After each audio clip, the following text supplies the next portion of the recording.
Olá a todos, os alunos aí das nossas turmas de nono ano, nono A, nono B, nono C, nono D. A gente está com uma grande dificuldade agora para realizar o processo de aprendizagem, né? A gente está fazendo o possível, postei alguns vídeos e eu sei que isso não é o suficiente para que a gente tenha um bom aprendizado.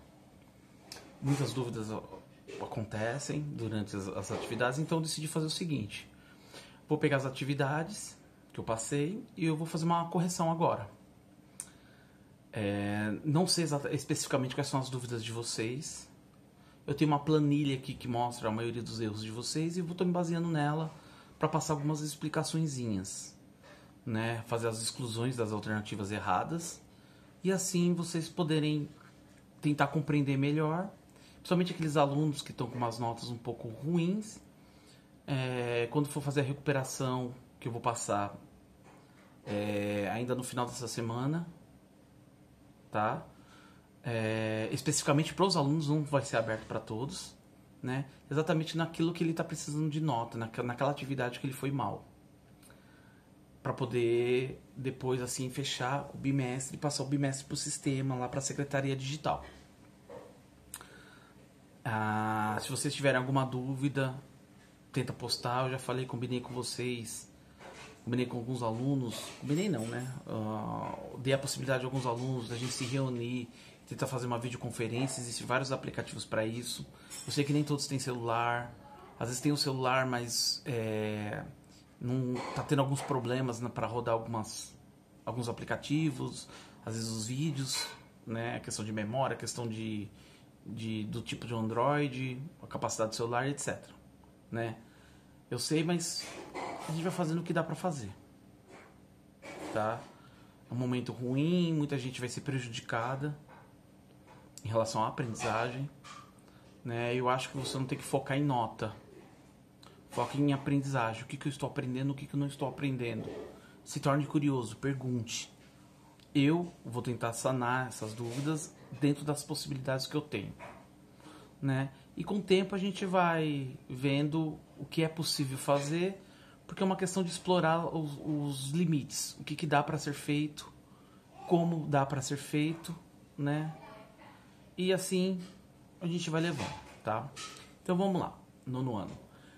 Eu vou explicar a primeira atividade sobre estrutura atômica, lembrando que eu já passei essa atividade para vocês antes do coronavírus. Muitas dessa atividade eu já expliquei em sala, então eu não parti da última atividade que eu passei para vocês, eu recomecei online. Então eu passei desde o início novamente tudo que eu já havia passado, justamente porque tinha alguns alunos que já também não haviam entendido. Então fiz como se fosse uma revisão dos conteúdos, tá? É complicado? É.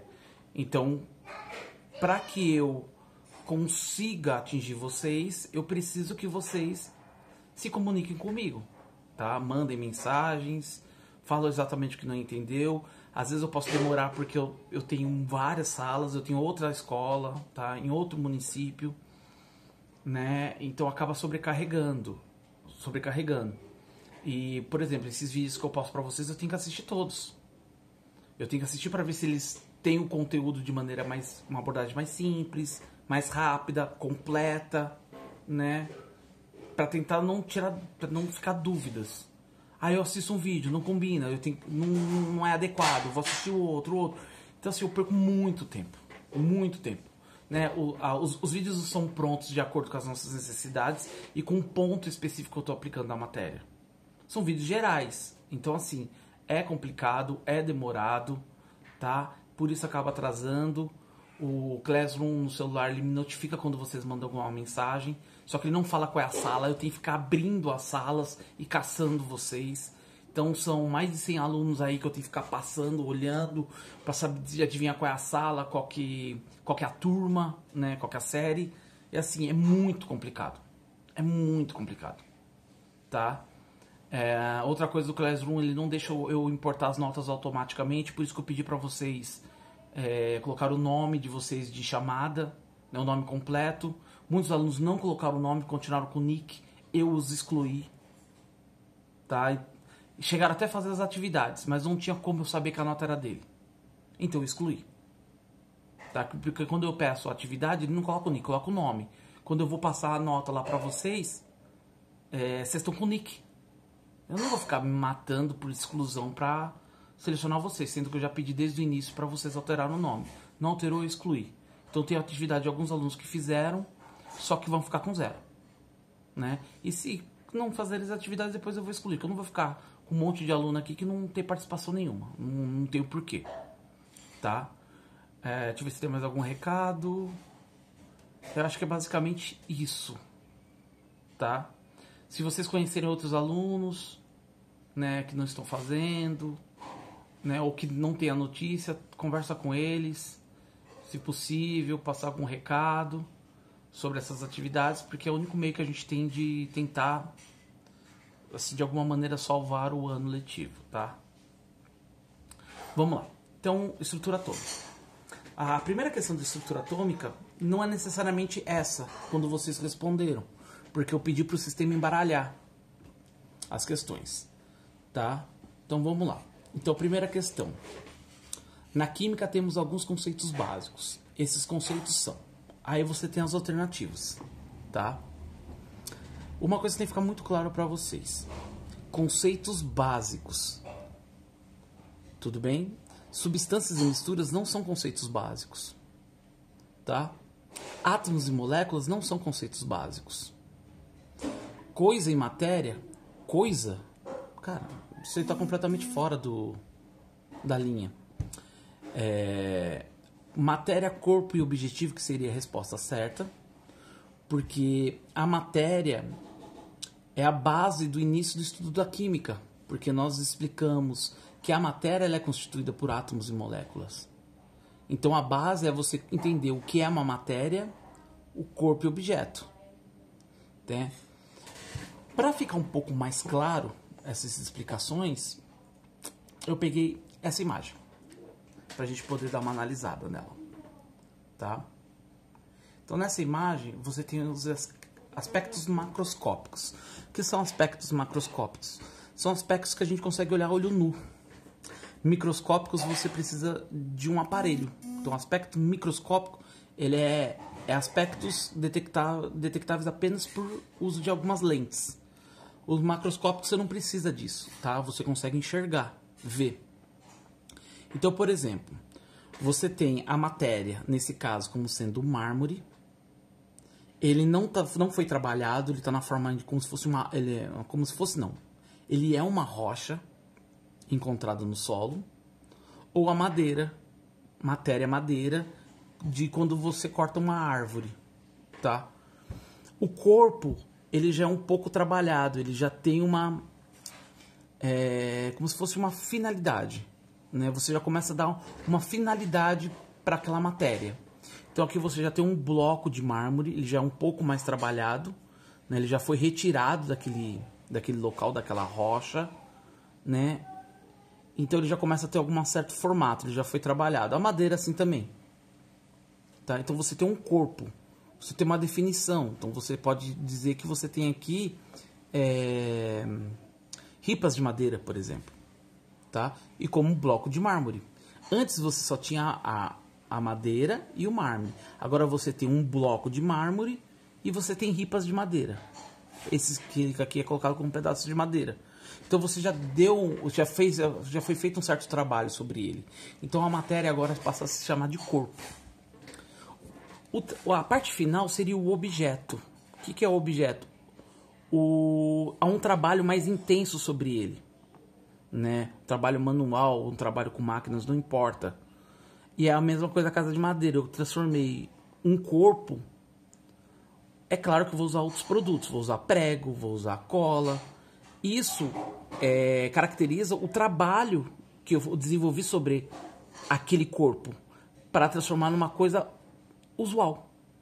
Então o objeto é uma coisa já definida. Ele geralmente já tem um formato definido, né? E ele é usual para mim, ele tem utilidade.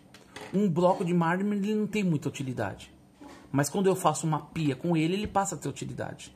Então a questão básica da química é você entender esses conceitos básicos, que um objeto ele vem de um corpo e esse corpo ele vem de uma matéria, tá? Essa matéria, por exemplo, ela pode ser para mim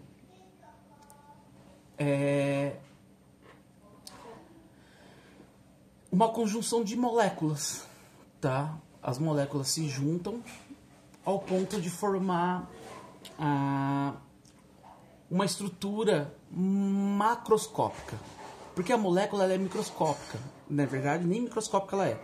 Ela é muito menor do que uma capacidade de uma lente para enxergar. Né? Ela é uma estrutura quase que atômica. Então a gente não consegue perceber a molécula. Mas quando as moléculas se ajuntam, ela forma uma matéria. Que no caso é essa estrutura. Eu tenho vários grupamentos atômicos formando essa matéria. Agora, essa matéria formada por esse agrupamento atômico, eu comecei a dar forma. Para o quê? Para ela ter uma utilidade, que seria o objeto, o processo final. Então, nessa questão, matéria, corpo e objeto, nós temos o quê? O conceito básico é entender, compreender matéria, corpo e objeto. Reações químicas é uma coisa muito mais avançada, já não é básico, é muito específico da química. Tá? Então, o conhecimento mais geral é compreender matéria, corpo e objeto. Então, a resposta certa seria essa. Próxima questão. As partículas fundamentais de um átomo são... As partículas fundamentais de um átomo, coisas que eu já passei para vocês, né? Isso aqui é o modelo atômico de Bohr.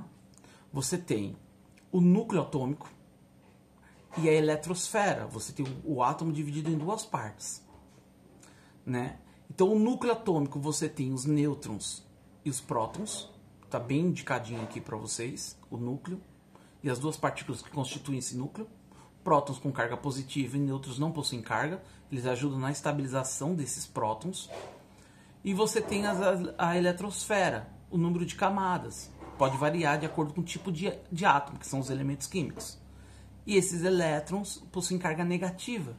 É uma estrutura dinâmica. Os elétrons estão se movimentando em volta desse núcleo. Correto? Então, quando a gente vem aqui para as alternativas, nós temos o seguinte. Deixa eu arrumar aqui. Apenas prótons são as partículas fundamentais do átomo? Não.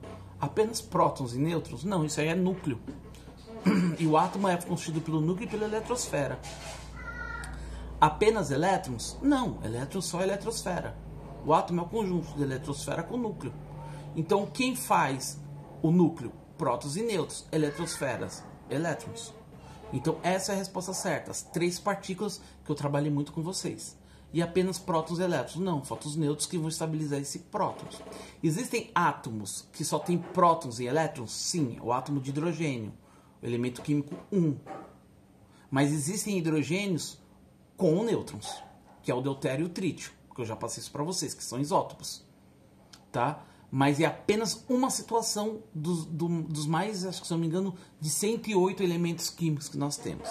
Então a resposta certa, prótons, nêutrons e elétrons. Certo? Próxima alternativa, assinale a afirmativa falsa. Tá? Primeira alternativa, no núcleo dos átomos encontramos prótons e elétrons. No núcleo do átomos encontramos prótons e elétrons? Não, os elétrons estão na eletrosfera, eles estão fora do núcleo, eles giram em volta desse núcleo. Tá? É como se fosse uma órbita em que você tem o Sol e os elétrons seriam os planetas girando em torno desse núcleo, desse Sol. Tá? Por favor, não vai me chamar núcleo de Sol. É um exemplo. Então, o que você tem aqui nessa situação?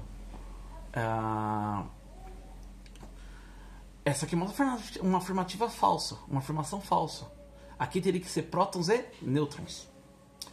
B. Os elétrons estão localizados na eletrosfera? Sim, os elétrons estão localizados na eletrosfera. Que é essa região de elétrons.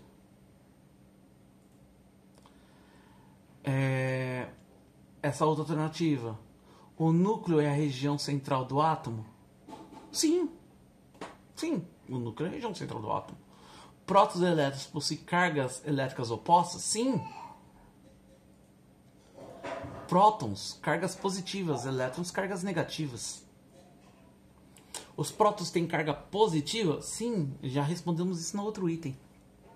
Tá? Então a resposta certa seria a primeira aqui. Seria os núcleos dos átomos encontramos prótons e elétrons. Isso está errado. Eu quero a alternativa falsa. Eu quero a errada. Todas as demais estão corretas. Próximo. É correto afirmar sobre a partícula fundamental do átomo de carga elétrica positiva que... Vamos lá. O que a gente pode afirmar sobre a partícula de carga elétrica positiva do átomo? Quem é a partícula de carga elétrica do átomo? A partícula de carga positiva, carga elétrica positiva do átomo é o próton. Porque o elétron é negativo e o nêutron não tem carga. Sendo assim, vamos lá. Localiza-se na eletrosfera? Não, porque localiza na eletrosfera tem carga negativa. Possui carga elétrica oposta do nêutron? Não, porque o nêutron não tem carga. Se ele não tem carga, ele não pode ser oposto a nada. Tá? Ele não tem carga. É impossível ele ser o oposto de alguém. Chama-se próton? Sim, o próton é positivo. Possui massa desprezível? Então, nas atividades que eu passei para vocês, eu mostrei tinha uma tabela na parte escrita que mostrava a massa das partículas. E a massa do elétron é uma massa desprezível, muito pequena. Enquanto o próton e o nêutron ele formam a massa atômica. Então, por exemplo, se eu sei que a massa atômica do próton é 1 e do nêutron também é 1, eu olhando para esse núcleo, pelo que eu consigo enxergar, eu consigo definir sua massa. Olha só. Prótons, eu tenho 1, 2, 3, 4, 5, 6, 7. Então eu tenho 7 prótons. 7 prótons. Nêutrons, eu tenho 1, 2, 3, 4, 5, 6, 7. 7 nêutrons. Certo? Se eu tenho 7 prótons e 7 nêutrons, eu tenho uma massa total de 14. Porque a soma das partículas do meu núcleo me dá a massa atômica do meu átomo. Certo? Voltando aqui para a questão. Então, a carga positiva possui massa desprezível? Jamais. Porque é uma das principais partículas que são consideradas na hora de determinar a massa do átomo, que é o próton, carga positiva, e o nêutron, que não possui carga. Tem massa desprezível? Ou seja, essas duas questões são praticamente as mesmas coisas. Se você cancela uma, a outra naturalmente vai ter que cancelar. Tem massa desprezível? Nunca. Uma das principais partículas para se determinar a massa de um elemento químico. Tudo bem? Então, a resposta certa chama-se próton. Próxima. Uma das partículas fundamentais do átomo localiza-se no núcleo. Tem carga relativa positiva e unitária. E massa relativa a 1. Essa partícula chama-se... Desculpa. Ou seja, nós voltamos para a questão anterior. Então, se você acertou a questão anterior, não tem como errar essa. Tá? Vamos lá, elétron. Elétron não tem carga, tá? Esquece. Nêutron, sim, tem massa relativa igual a 1, mas ela não é positiva. O nêutron não tem carga, o nêutron está cancelado.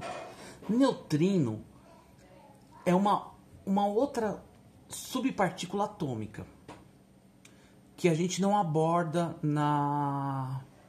em sala de aula. Né? Nós temos vários, o neutrino é um deles. Se eu não me engano, nós temos aí 7 partículas subatômicas, só que a gente trabalha apenas com 3, prótons, nêutrons e elétrons. Então, por isso, eu nunca comentei isso em sala de aula, nem nos vídeos vão comentar sobre isso, em relação à massa, principalmente, porque também é uma massa não levada em consideração, é desprezível, tá? Então, carga positiva e massa relativa de 1 só pode ser um nêutron. que também é a única carga positiva que nós temos no átomo. Então, assim, só pela carga positiva, esquecendo o que foi comentado, você já consegue eliminar todas as outras. E substância já é uma combinação, né? Então, tá completamente fora, tá? Que o átomo, ele é uma combinação de partículas. As substâncias, ela já é uma combinação de átomos. Então, já é um outro nível. Como a gente pode ver aqui, combinação de partículas formando o átomo, a combinação de átomos formando as moléculas e a combinação de moléculas vai formar a matéria, tá? E a gente entra naquela questão, matéria, corpo e objeto. Próxima questão. Uma gota da substância pura água pode ser dividida sem perder suas propriedades específicas até ficar reduzida a... Olha que interessante.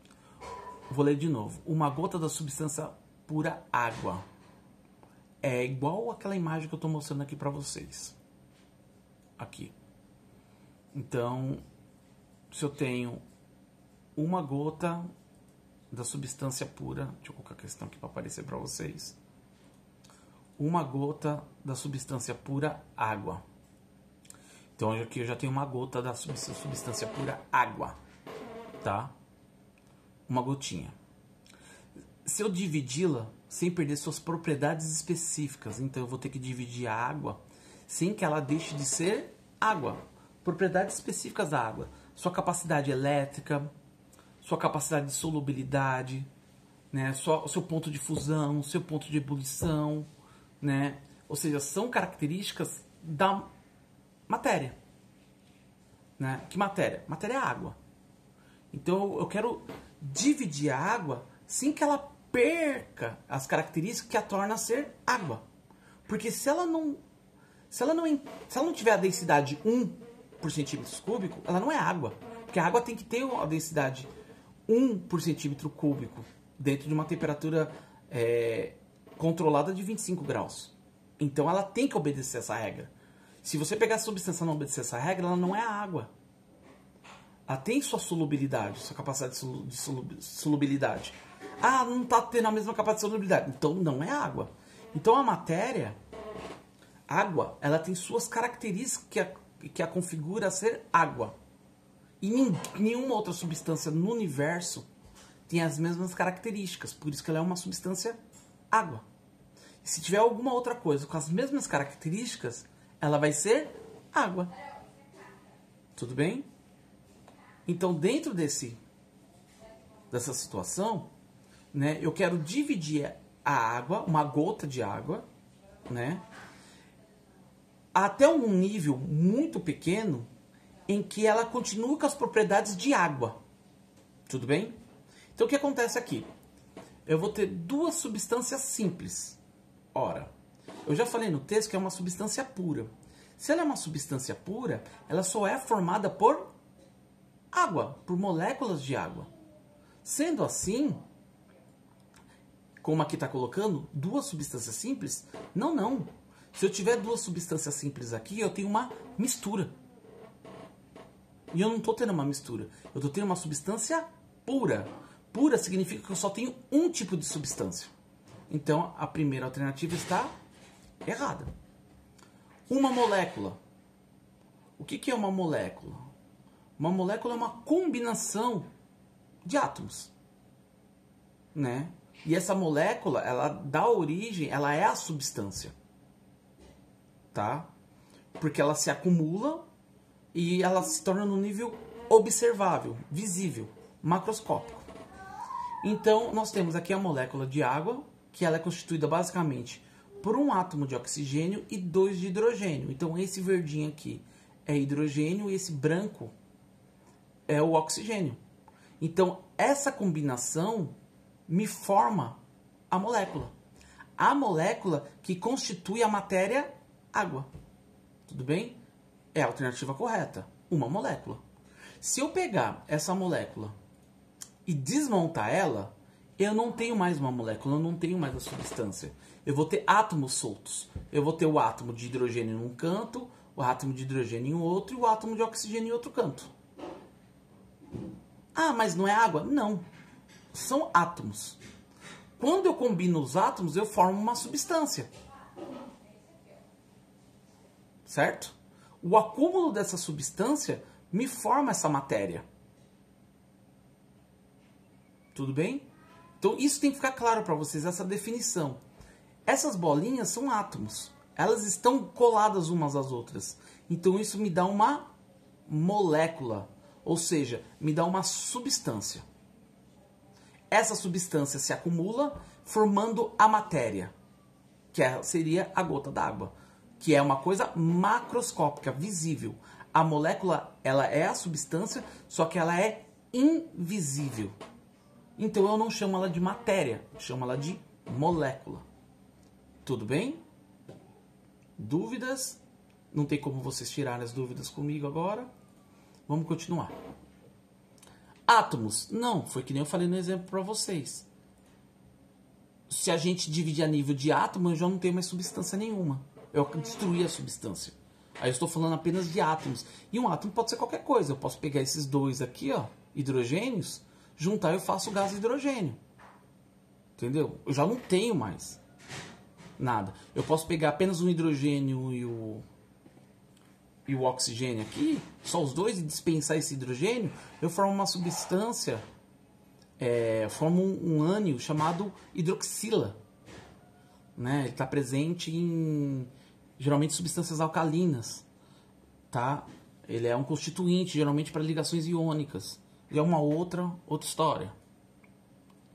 Né? Prótons. Nossa, prótons é uma partícula subatômica.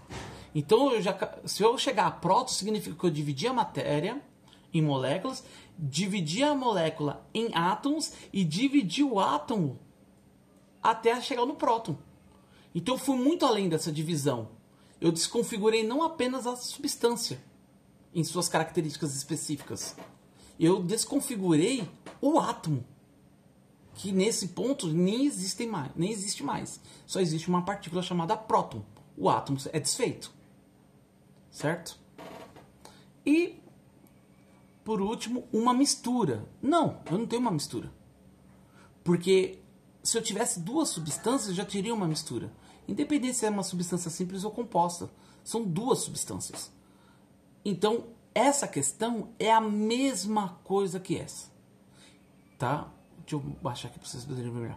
Essa questão, uma mistura, é a mesma coisa que duas substâncias simples. Elas são iguais. Então, esquece. Tá? Aí a gente vem para baixo aqui, ó, acho que é a última questão, a alternativa. Um corpo de vidro cai em uma mesa e ao tocar o chão quebra em pequenos pedaços. Esses pequenos pedaços podem ser classificados como? Então vamos lá. Vamos pensar nessa situação. Imagina que você tem uma pia de mármore. Ela é um objeto, ela é uma pia. Eu não chamo ela de mármore, eu chamo ela de pia. Por quê? Porque ela tem um formato, ela foi trabalhada, foi gasto esforço, tempo, foram usados outros materiais para conseguir transformar ela em uma pia. Né? Ela tem um ralo, né? Ela tem uma função muito específica. Então ela é um objeto nesse momento. Aí eu derrubo ela no chão, ela se quebra. Quando o objeto quebra, ele perdeu a sua utilidade, ele perdeu sua função. Ou seja, ele deixa de ser objeto. Tudo bem? Isso tem que ficar claro. Eu quebrei. Ele deixou de ser objeto. Então, deixei cair um copo de vidro no chão. Ele quebrou. Não importa se foi pedaços pequenos ou pedaços grandes. O copo ele tem uma função. A partir do momento que ele quebrou, ele perdeu a função. Então, ele perdeu a sua categoria de objeto. Como ele perdeu sua categoria de objeto, ele já está fora dessa categoria. Ele não é mais categoria copo, ele é categoria corpo. Por quê? Porque você tem pedaços de vidro. Cada pedaço de vidro já foi um objeto, é um corpo do objeto. Por que ele é corpo? Porque o vidro ele vem da areia, ele foi trabalhado, ele foi gasto tempo, esforço nele. Então já foi modificado. É o mesmo caso. Eu tenho lá a rocha e eu cortei. Eu tenho a madeira e eu cortei. Eu trabalhei nela. Ela não é objeto, porque aqui Ela pode ser outras coisas. Isso aqui, ó, não precisa ser necessariamente uma pia de mármore. Ele pode ser um piso. Ele pode ser uma pia de lava-louça. Ele pode ser uma mesa. Ou seja, daqui ele tem várias possibilidades de objetos. E o pedaço de madeira, ele não pode ser necessariamente uma casa. Ele pode ser um banco. Pode ser uma mesa.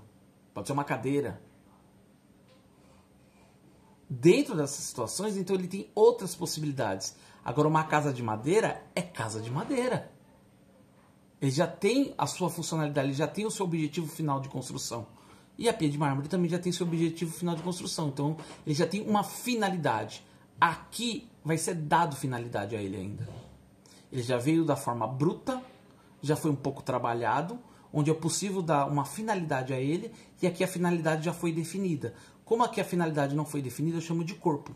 No caso do vidro, como ele se quebrou, eu tenho um pedaço de algo que já foi trabalhado. Então eu tenho um corpo. Eu posso dar uma finalidade a ele e tornar ele um outro objeto. No caso do caco de vidro, que se quebrou. Mas se eu não fizer isso, ele vai pro lixo. Então, assim, as alternativas. Esses pedaços de vidro são átomos? Não. Nunca. Átomos você não consegue nem ver. Ele é nem microscópico, ele é nível atômico. Nunca. Prótons que formam os vidros, prótons formam os átomos. Tá? E prótons você não enxerga. Corpos de matéria vidro, sim. Você tem corpos de matéria vidro. Porque ele já foi trabalhado. Ele perdeu a função de objeto. Ele deixou de ser um objeto. Agora ele voltou ao estado de corpo. Vai trabalhar com ele? Não. Vai jogar fora? Então agora é lixo. Mas até então é um corpo de matéria. Objetos de vidro? Não. Ele perdeu o seu nível de objeto porque você quebrou ele. Ele não tem mais função. E moléculas de vidro? Não, porque moléculas também você não enxerga. Tá? Moléculas você não tem visão delas. Só quando as moléculas estão juntas, você consegue ver a matéria. Então, se aqui tivesse um grupo de moléculas, aí poderia até dar uma certa dúvida na questão. Mas molécula é muito além da nossa visão. Tá? A matéria está na nossa visão. Se a gente não vê, não é matéria. Tá? E a molécula de vidro, a gente não enxerga. E aqui nós estamos enxergando os pedaços. Então, a resposta certa, corpo, matéria. Corpo da matéria, vidro.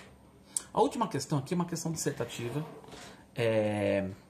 Então, qual a importância do estudo da química? Muitos me colocaram que a química é fundamental, sem a química a gente não existe, para entender, etc. E às vezes eu acabei variando um pouco nas respostas. Por quê? Porque são muitas questões e acaba variando. Por isso que eu pedi para os alunos olharem e fazerem as correções. Tá? E ver que eu avaliei de maneira errada, acha que está certo, me comunica, a gente discute. Né? Vai ser um pouco demorado, mas é o que dá para ser feito. Né? Porque eu sei que durante essas correções eu posso acabar, respostas similares, acabando dando uma nota menor ou acabar dando uma nota maior. Daí é possível de cometer esses erros. Tá? Mas o que tem que ficar claro? O estudo da química, ela não é só importante para você entender o funcionamento da matéria. Ela é importante para você entender a matéria como funciona. Sim. E suas substâncias? Sim. Tá? Mas ela vai muito, muito, muito, muito além. Ela tem uma importância econômica na produção de produtos, de materiais. Então, é importante somente para entender a produção? Não. Para entender o funcionamento? Não. Entender a importância econômica, que muitas vezes você vai se utilizar de alguns produtos de acordo com os interesses econômicos, ganhar dinheiro. Coca-Cola faz isso. Né? Detergente faz isso. Ela precisa ter um forte embasamento químico e a química propicia para ela um desenvolvimento econômico.